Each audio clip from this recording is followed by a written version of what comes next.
We're with Sean Frasek and Antonio Desconocido, founders of Mythicist Milwaukee, who recently embarked on an adventure with the Eric André experience. He of Bizarre Edge comedy fame. Tell us what that was like, Sean. No, it was fantastic. We actually had the opportunity to bring 4 guests to 3 of the Eric André shows that were live. So we actually lined up guests for Minneapolis, Milwaukee, and Michigan, and Antonio and I traveled to each show, and the really cool thing was, obviously, these guys are mainstream. Hannibal Buress was at 2 of the shows that we were at.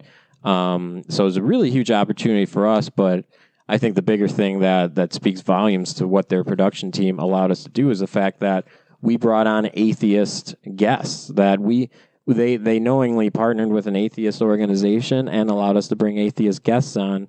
And for those that know the show, he brings the guests on and essentially just pranks them the whole time. But it was huge opportunity for those involved. In Minneapolis, they sold out every show. In Minneapolis, there are 1,550 people in the audience. Milwaukee is 1,000. Michigan was 1,000. So they sold out every single venue. He does a brand of mock talk show where he basically completely ridicules, belittles, ignores, derides his guest in an effort to kind of ironically turn the tables on this traditional talk show format. Am I right? Yeah, right? The idea behind the show is that it's making fun of talk shows while at the same time, they actually do line celebrities up. They'll have Seth Rogen and, all these different people. I mean, I can go on and on with the list. So they do. So the idea is they want the guests to be as oblivious as possible, and they bring the guests on, and they just kind of torture them for a couple hours, and they get a couple bits out of it. But it's, I think it's brilliantly hilarious.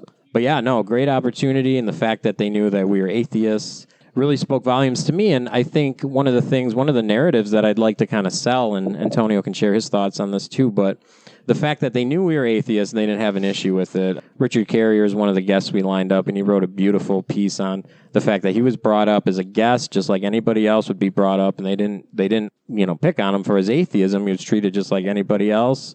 I think it's important in the atheist world. Sometimes all you hear is this like infighting, this social justice, this thunderfoot that, blah, blah, blah.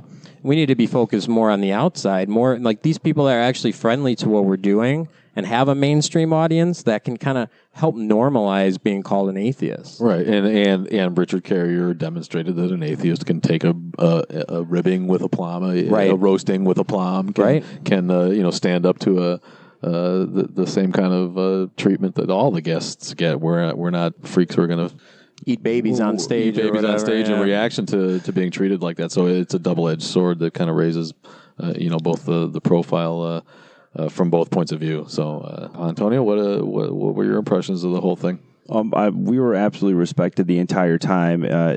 I will say both Eric André and Hannibal Buress and the team JP Inc. Byron Bowers, major entertainer. Yep. Every single one of them went out of their way to be friendly to us, to speak to us. They didn't big time us in any way. Their smiles were genuine. They really appreciated that we were there. Eric, retweeted the fact that we helped assist in bringing guests for 3 of those cities, again, in Minnesota, Wisconsin, and Michigan. And again, he does have a very large young audience. And again, when we had Richard Carrier up on the show live, and we had Melissa Pugh as well in Minnesota, the fans cheered and they were happy to see atheist activists up there. And again, even though they had fun with us, they didn't make fun of us for that atheism. Any indication that Eric André or Hannibal Buress are atheists themselves? Yes, Eric is actually quite open about his atheism. Hannibal's talked about it in the past. He has said that he's an atheist, but again, they don't really talk about it too much. You will hear a lot. I mean, Eric's been on so many different podcast interviews where he talks about it, and Hannibal picks on it in his or picks on religion in his comedy. It's for those that know Hannibal, they know like he's no stranger to picking on religion. He's probably got the same problem as a lot of us. His grand doesn't want to hear it. His Granable. Yeah, his Granable. Yeah, but no, just a huge opportunity for us. But I think the bigger narrative is, and Brian put this really succinctly, where it's analogous to the Will and Grace show on television and how that helped normalize the LGBTQ community. in society, it was no big deal. It was on TV. I mean, these guys are on TVs, they're in movies. They can do the same thing where it's, normalizing atheism. It's not a big deal to call yourself an atheist or an agnostic. You're not weird. You're not wearing tinfoil hats. It's just another point of view. And the fact that they do have such large audiences and they're willing to lend that to those audiences was absolutely fantastic in my opinion. And, for atheist organizations and individuals and activists out there, I mean, again, let's stop worrying about like this infighting and let's worry about supporting these types of artists that are, promoting this and helping us. And this is my challenge to atheist world out there. No, I can't say it better than that, Sean. That's exactly the direction that we ourselves as an organization will continue to move towards. Mm-hmm. It is to that mainstream and popular culture avenue with our movement. Right. It started with the Wu-Tang Clan. We had our involvement with them and them coming out in support of atheism. Now it's the Eric André Show and Hannibal Buress. I mean, it just keeps growing from here, and that's the challenge to the atheist groups out there is everyone's got connections. You'd be surprised with like